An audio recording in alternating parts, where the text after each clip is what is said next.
Hello again, Commanders of the Alliance. Yesterday, we finally got a release date for the 7.1 update. The 7.1 update will be releasing in 2 weeks in August 2nd. They confirmed that this update will include the new daily mission area, that we already went through a full preview of that in the public test server in one of my previous videos that you can see on the playlist.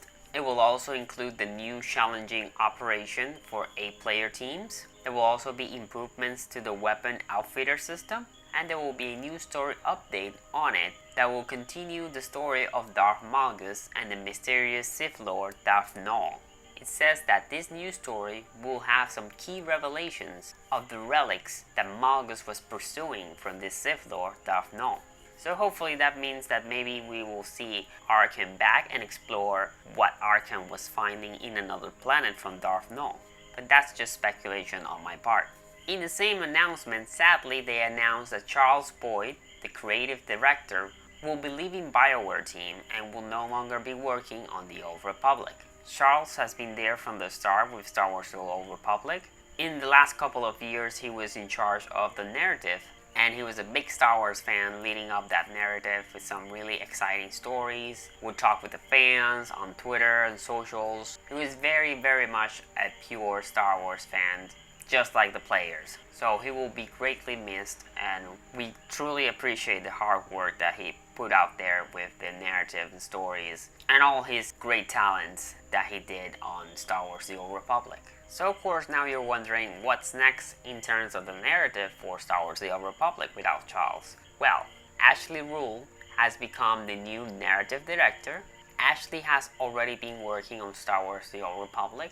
She worked a lot on the cinematic department of scenes in the launch of the game and created some of the most important scenes in the Knights of the Eternal Throne expansion.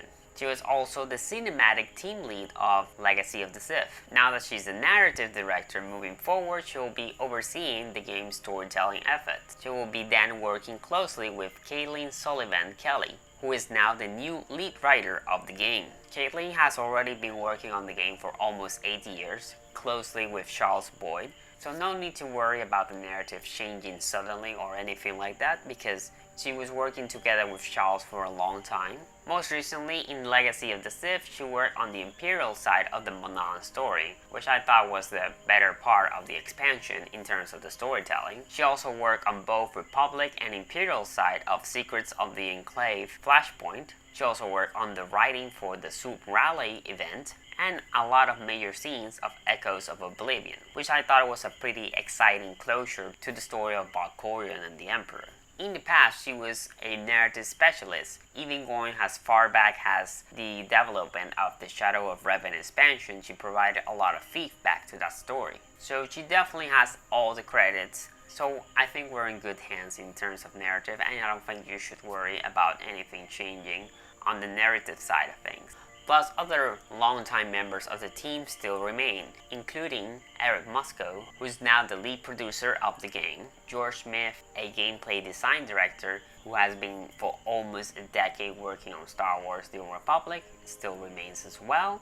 You can check out the full messages that each developer did on the official forums. I'll be linking them below in the description. They wanted to reassure players that the team is still working hard and they still have a strong team, to not to worry because of Charles' departure. And I think that's important because we know how huge Charles was for Star Wars The Old Republic. When people think about Star Wars The Old Republic and think of a developer or someone in the team, he's one of the first names that comes to mind. That said, BioWare is still very much committed to Star Wars The Old Republic, so I don't think anyone should worry about the future of the game or anything like that at the moment. And as you saw with this announcement, 7.1 is moving forward on August 2nd. So I'll be diving into that and checking out that stuff when that launches. And of course, I'll be keeping an eye for any news that may come before release. See you next time!